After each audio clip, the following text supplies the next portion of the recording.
starts quietly. No one announces it.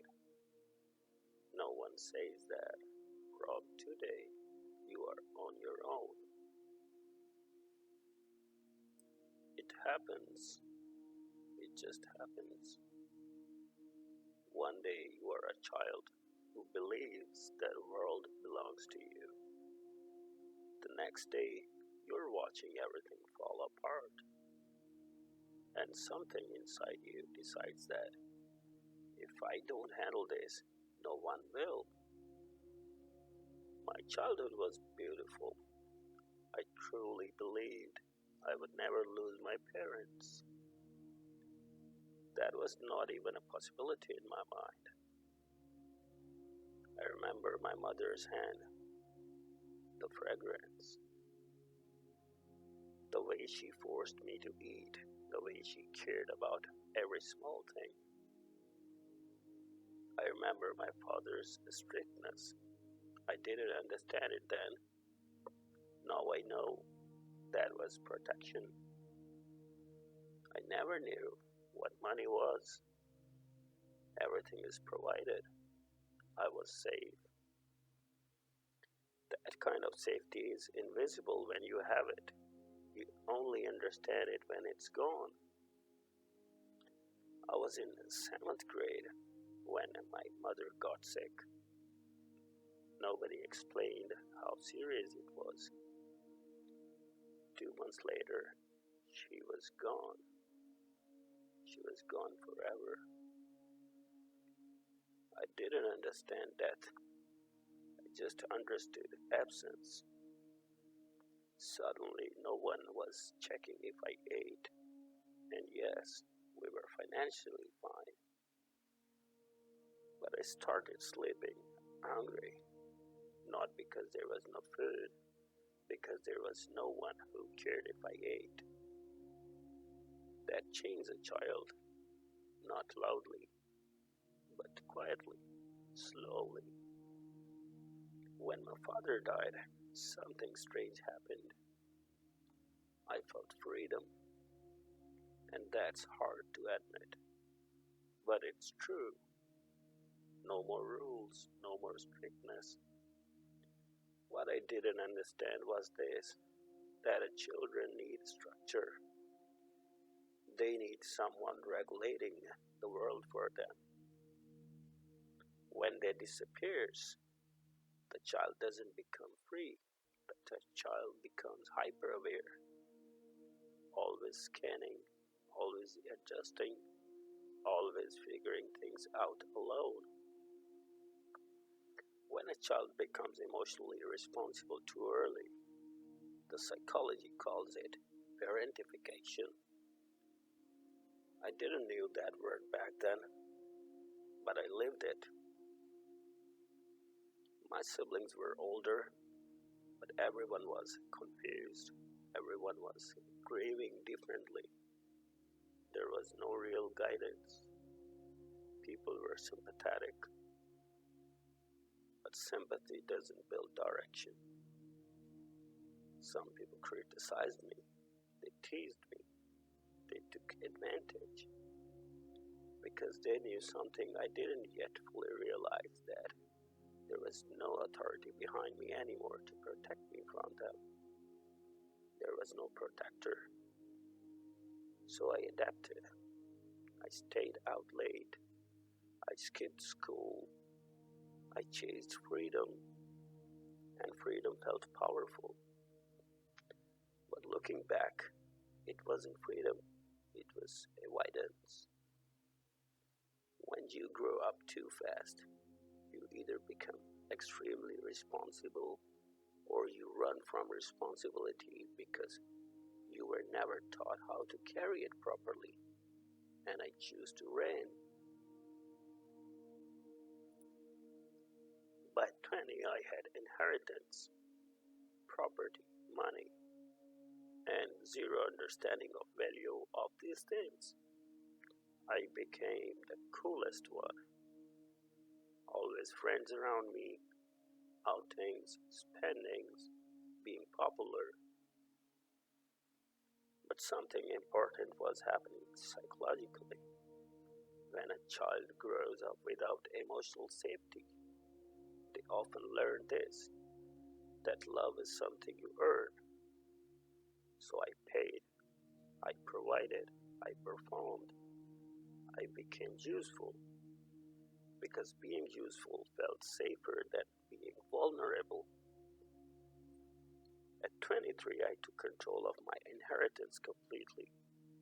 I thought my family wasn't wise enough to manage it, but I wasn't either. I started businesses, trusted friends' advice, lost money, lost capital, even spent original funds on lifestyle and people who benefited from my generosity. And when everything collapsed, I was alone. I was totally alone. Totally. And this time, there was no childhood innocence to hide behind. Everyone said that you did this. And maybe they were right. But no one taught me how not to do this. That's when survival mode truly began. Constant worry, food, rent, bills, no degree in hand, no clear direction, just pressure. Here is something most people don't understand. When you live in survival mode long enough, your nervous system accepts stress as normal, peace feels strange, rest feels undeserved, joy feels temporary. You don't relax, you prepare, always. I couldn't plan long term because survival doesn't allow thinking long term. When you are drowning, you don't design a future, you try to breathe. That's my life. Breathing. That was my life. I was trying to breathe, not building, but survival also forced growth. I started learning the internet, web development, English, communication. No formal education, just self-learning. I did some low-paying jobs as well, because skills without structure don't immediately translate into stability. But slowly, I began understanding something. That strength built from survival is different from healthy strength. Survival strength makes you independent, but it also makes you hyper independent.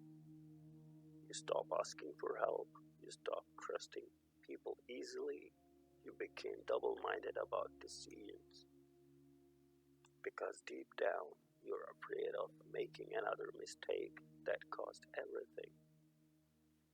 And here's the truth I learned too late. If you lack love and care, just say it. Ask for it. But choose carefully who you ask. Not everyone who smiles wants to protect you. Some people benefit from you. Some people benefit from your weakness.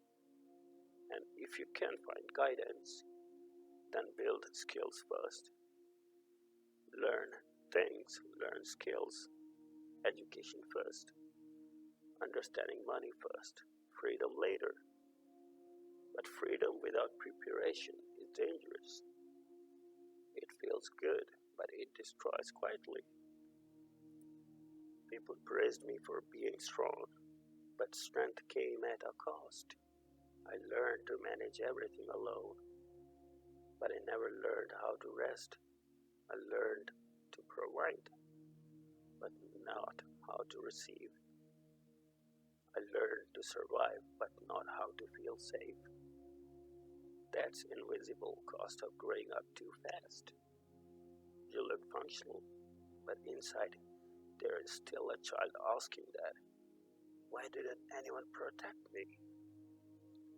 Now here is something important. Healing is not pretending it wasn't that bad. It's not comparing pain. It's not saying that others had it worse. Healing starts when you admit that, yes, I was strong, but I shouldn't have to had to be. And that changed everything. Because being strong too young was not personality. It was adaptation. It was instinct. It was survival. But survival is not meant to be permanent. And here is the ending I want you to feel. You can finally lay down the way you carried for decades. You can finally breathe without fear. You can finally allow yourself softness. You can finally feel love without earning it. You can finally rest. Just survive what no child should have to survive. And now you get to truly live, not just survive, not just perform, not just prove, but to exist fully, to feel, to rest, to grow, to be seen. That is real strength, because the child you were deserves it, and the adult you are finally gets it.